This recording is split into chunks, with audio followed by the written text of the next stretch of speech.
Picture this. It's May the 14th, 1948 in Washington, D.C. Israel has just declared itself a state on land that had been Palestine. And just 11 minutes later, the United States becomes the first country in the world to recognize it. In the decades since, that relationship has grown stronger and stronger. President after president has endorsed Israel. America is Israel's oldest and best friend in the world. And we will stand steadfast. We are with Israel 100%. Hundreds of billions of dollars of economic, but mainly military aid has been handed over. But this year, something changed. For the first time ever, polling shows Americans sympathise more with Palestinians than Israelis. And in the Senate, a majority of Democrats voted against sending bombs and bulldozers to Israel. To tell the world that enough is enough. In this episode of FourSight, we're going to explain this seismic shift by answering three questions. What's the history of the special relationship between the US and Israel? What's causing it to fray? And what comes next? Okay, let's start with the history. When President Harry Truman recognized the State of Israel, it was born out of one of history's darkest chapters. 6 million Jewish people had just been murdered in Europe during the Holocaust. Survivors needed somewhere to go, and America felt it had a duty to respond. There was an immediate need. Those displaced persons had to have a place to live, and it was up to us to find it. But there was also a domestic angle. Truman was facing a tough re-election, and one of his senior advisors, Clark Clifford, was arguing that recognizing Israel would shore up the Jewish vote. That angered Truman's Secretary of State, George Marshall, who was concerned that it could cause instability in the region. He wrote, "The counsel offered by Mr. Clifford was based on domestic political considerations, while the problem which confronted us was international." Now, recognizing Israel was one thing, embracing it was another. And for the next decade, America kept Israel at arm's length. A tinderbox that is the Middle East appears near eruption. In 1956, when Israel and its allies invaded Egypt over the Suez Canal, the US threatened to pull aid until Israeli troops withdrew, and it worked. But then came the presidency of John F. Kennedy. The youngest man ever elected to the office. He was the first US leader to use the phrase special relationship about Israel. In 1962, he decided to sell Israel its first major American weapon system, the Hawk missile. This was the height of the Cold War. The US was looking for allies to counter the Soviet Union, and Israel fit the bill. Israel was trying to portray itself as building an enlightened democratic country at a time when Middle Eastern countries were and are still not democratic. And so the idea was that they have shared values of a democratic society. The relationship was really cemented after 1967.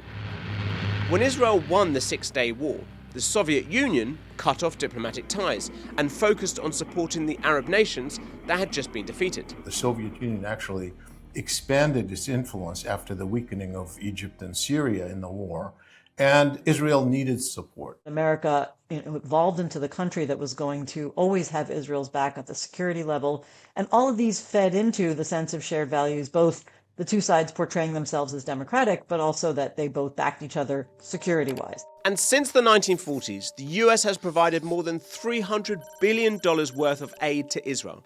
And for 50 years now, it's been the largest annual recipient of US foreign assistance. It didn't matter who was in the White House or who was in charge in Israel, the checks kept on coming. Two countries joined together in friendship. Support of the American people. The United States will always have Israel's back. Always stand with Israel. That commitment to Israel was not just about its strategic value or it being a symbol of liberal democracy in the Middle East. It was also about religion. America has always had a very strong kind of soft power version of support for Israel as well. Christian nationalism is what we call it now.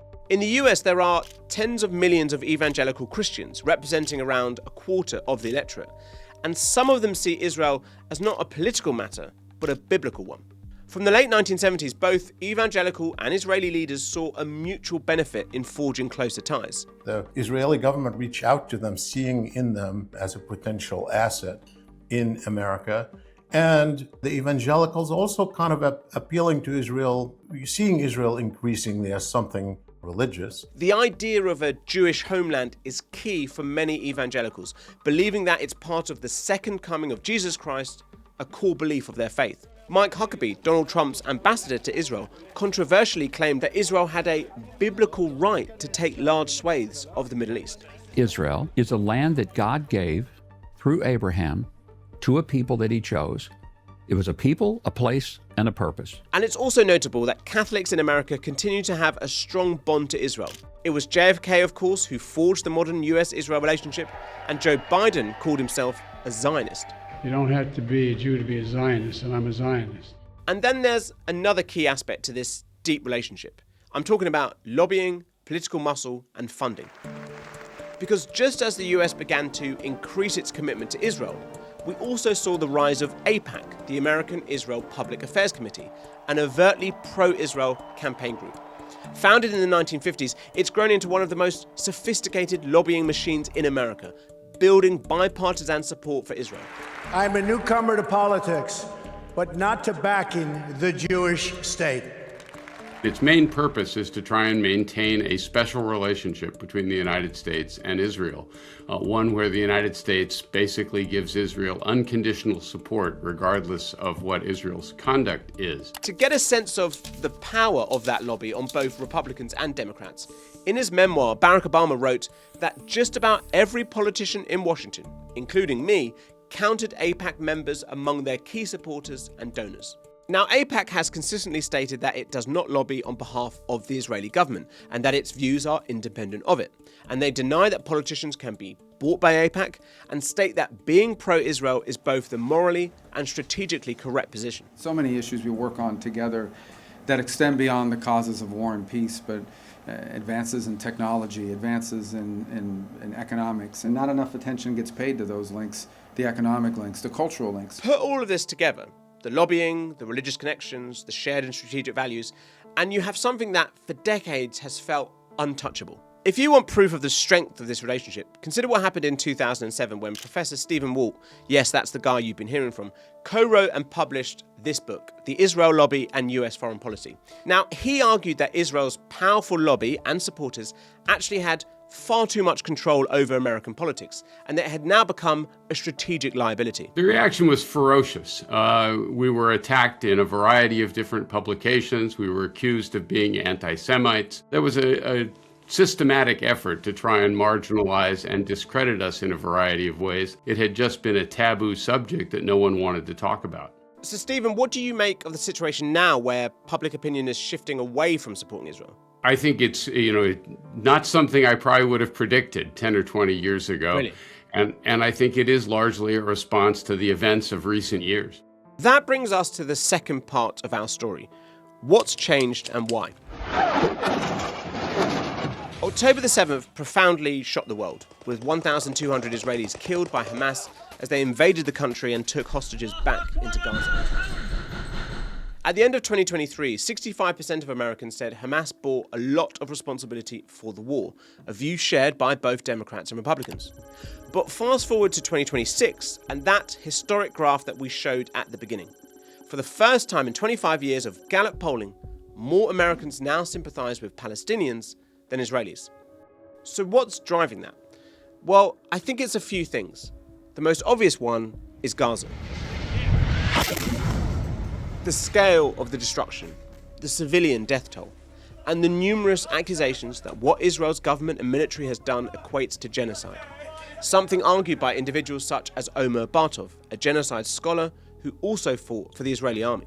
By May of 2024, it became clear to me it had become a genocidal operation. The Israeli government denies it's committed genocide, saying that that accusation is distorted and false, and that its actions in Gaza are conducted in self-defense in accordance with international law. But as the war continued, with the killing of more than 70,000 Palestinians and the destruction of Gaza itself, this was all being shared directly onto people's phones. And that has particularly affected younger generations, where the shift in sympathy towards Palestinians has been most dramatic. A lot of the information that people saw on their phones was live streaming of genocide.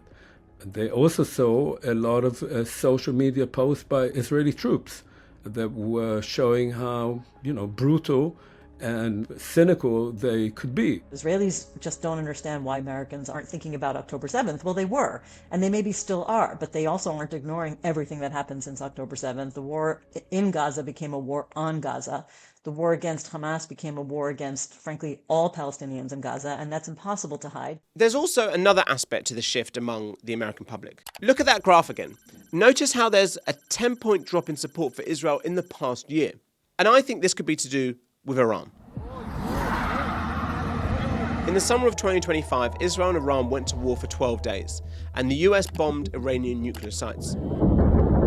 Then in February of this year, the US and Israel launched further military strikes, assassinating Supreme Leader Ayatollah Ali Khamenei and targeting sites across Iran. Our objective is to defend the American people. President Trump made it clear that this was about removing the Iranian threat for the US, the world, and for Israel, emphasizing that it was Iran's proxy, Hamas, that launched the October the 7th attacks. But a perception began to emerge that Israeli Prime Minister Benjamin Netanyahu had pushed America into the war.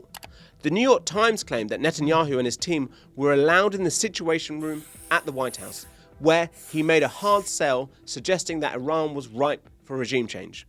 And former Secretary of State John Kerry said that Netanyahu had been pitching this to successive US presidents. He came to President Obama, he made a presentation to ask to strike. President Obama refused. President Biden refused. President Bush refused. The only president who has agreed to this, obviously, is President Trump. Now, Trump said Israel never talked me into the war with Iran, and it's clear that he's warned about the perceived threat from Tehran for decades. The next time Iran attacks this country, go in and grab one of their big oil installations, and I mean grab it and keep it. But this conflict is now unpopular with Americans. In a poll conducted by NBC News, 2/3 now disapprove of Trump's handling of the war. And with the cost of gas rising, that economic hit to everyday Americans brought the relationship with Israel into focus. The sense that Israel is out of control and dragging the United States into conflicts that are not in our interest. It's no longer about Israel and the Palestinians. It's about us. And we've seen that impacting public opinion across the American political divide, Democrats, independents, Republicans. Public opinion is one thing, but how is that affecting both the ballot box and the political parties themselves? Let's start with the Democrats. In New York, Zohran Mamdani came out of nowhere to become mayor, and he was openly critical of Israel's actions. Politicians like Mamdani have shown that it's possible to be critical of Israel without being anti-Jewish, without necessarily being anti-Israel as a country, and still survive in American politics. A string of Democrats running in primaries ahead of the midterms are becoming more vocal on Gaza and Israel, and that's because they're reflecting what their base is saying. The remarkable thing among Democrats is that the generational gap has been bridged. Now it's really all Democrats. It's very little difference between over 50 Democrats and under 50 Democrats. Remember what I told you at the start, that a majority of Democratic senators recently voted against sending bombs and bulldozers to Israel? Well, that opposition has been growing. In April 2025, it was just 15 senators who backed a Bernie Sanders-led effort to block weapon sales to Israel. By April this year, it climbed to 36 and 40 in two separate votes on the same issue. Neither measure passed, but support to block weapon sales to Israel more than doubled in just a year, which shows that the Senate is starting to shift. That used to be kind of a red line that nobody crossed. And now when you have such an overwhelming majority of Democrats, it is a turning point. Now, that doesn't mean the entire Democratic Party is moving completely against Israel. The Democratic National Committee in April rejected resolutions on limiting the influence of AIPAC and on conditioning military aid to Israel. And there are still many Democrats who want to continue funding and supporting Israel. Then we come to the Republicans. Now, yes, the party and their supporters are vastly more pro-Israel than the Democrats. But if Gaza affected those on the left of American politics, the war in Iran has had an effect on the right. Because remember, President Trump said on the campaign trail that he would not get involved in any more conflicts. I'm not going to start a war, I'm going to stop wars. This U-turn has been politically devastating, with figures from the MAGA movement calling the president out. What is happening to the man that I supported, you supported, the man that denounced what happened in Iraq, the man that said no more foreign wars? This happened because Israel wanted it to happen. This is Israel's war. But there are still some caveats here. Yes, increasing numbers of younger Republicans are criticizing Israel, but older generations are staying put. I think there are probably two forces that have prevented the total collapse of support. One is Trump himself, because there's a Trump cult among Republicans, and I think that's still there. The second is evangelical leadership. And many are concerned about the rhetoric veering into anti-Semitic conspiracy theories. It becomes so easy for these very influential Republican figures to run with it to the point of, Israel is some sort of saboteur and undermining America's independent decision-making, and there are Jews behind this who control the world. It's a very, short step towards making that argument, which is incredibly dangerous in American society. And it's important to discuss the American Jewish community here. Not just the emotional connection they have to the state of Israel, but how events there impact their lives in the US. One cannot ignore that since the events of October the 7th and the onslaught on Gaza, that there's been a rise in anti-Semitism in the United States. Last year in Colorado, a man firebombed demonstrators calling for the release of the hostages. And 2 Israeli embassy staff members were shot dead outside the Capitol Jewish Museum in Washington, D.C. The man charged is alleged to have shouted, "I did it for Palestine, I did it for Gaza." For many in the Jewish community, there's a sense that these incidents are emblematic of a shift in the climate, and nowhere has that felt more acutely than on college campuses in recent years. Young Jewish people on campus are in a very difficult position because, they may not have been, the world's biggest Zionists or, rah-rah cheerleaders for Israel, but they start to feel very defensive when they feel blamed by their classmates or by activists or even sometimes by lecturers for what's going on in Israel. And there's this nuance here, that while many in this community remain supportive of the state of Israel itself, polls show that there's this growing criticism of the actions of Netanyahu's government. They have sympathized with Israel, but they have not supported Israeli policies. 40% of them said what Israel did in Gaza is genocide. What they're worried about is the conflation of anti-Israel views with anti-Semitism views. It's a very difficult space to navigate between worrying about anti-Semitism on the one hand in this environment and being angry with Israel on the other hand. The first thing to say is that the US-Israel relationship isn't over. The two countries are still deeply intertwined, militarily, diplomatically, and economically. But despite this, something has changed. Well, to talk more about the US-Israel relationship and its future, I'm joined now by Dr. Karen von Hippel, formerly of the US State Department and the former Director General of the Royal United Services Institute. Karen, how surprised have you been by the shift we are seeing in the American public opinion towards Israel? The shift has been underway for some time. If you look at it between the parties, it's probably happening more in the Democratic Party versus the Republican Party, and it's a generational shift. That being said, I'm not entirely sure it's going to impact policy going forward because I suspect the supporters of Israel will find ways to continue that support.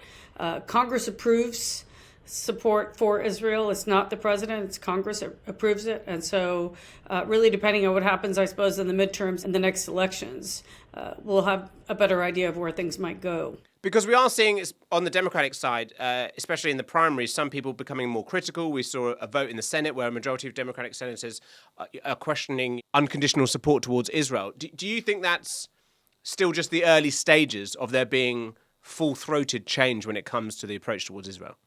Yeah, I think it's probably similar to the UK. You have to differentiate between the base of the party, and I think the base of the Democratic Party is probably less supportive of Israel, was very upset about what happened in Gaza, and I think that the more traditional party elders haven't changed that much. There's certainly talk among people like Rahm Emanuel. Thank you, Chicago. Former U.S. ambassador to Japan, the former mayor of Chicago, the former also chief of staff to Obama in his first term. He may run for president, and his, the language he uses is, why are we giving Israel all this money for free? They need to pay it back. They can afford it. So even amongst, supporters of Israel, you're hearing that kind of shift as well. Okay, so that's the Democrats. Let's talk about the Republicans. Why is that party still pretty pro-Israel? Yeah, that's a good question. I think there are a couple reasons the Republicans are behind Israel. I mean, I think one of them is they see Israel as really probably the only real democracy in that region, and it's a region of concern.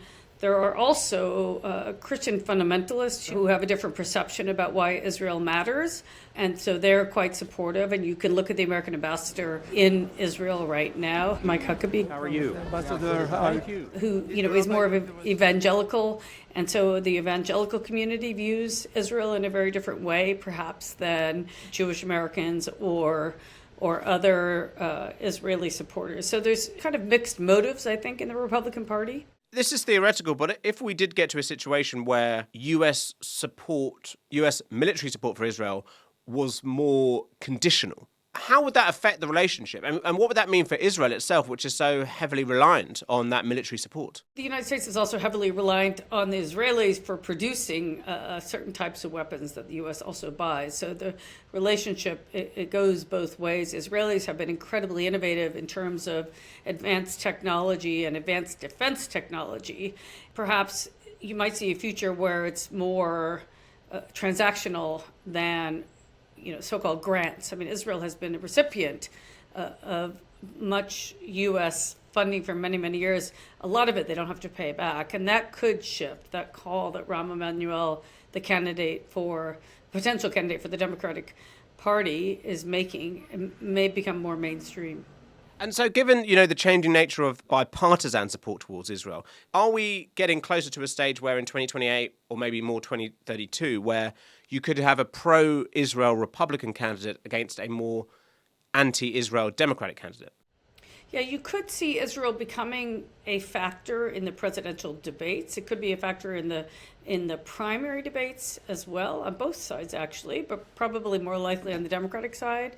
I don't think it's going to change overnight. I think it's going to happen probably in the next decade or so. And there are a lot of things that could happen that could change the trajectory, such as, greater, a significant change in policy by an Israeli leader, a future Israeli leader.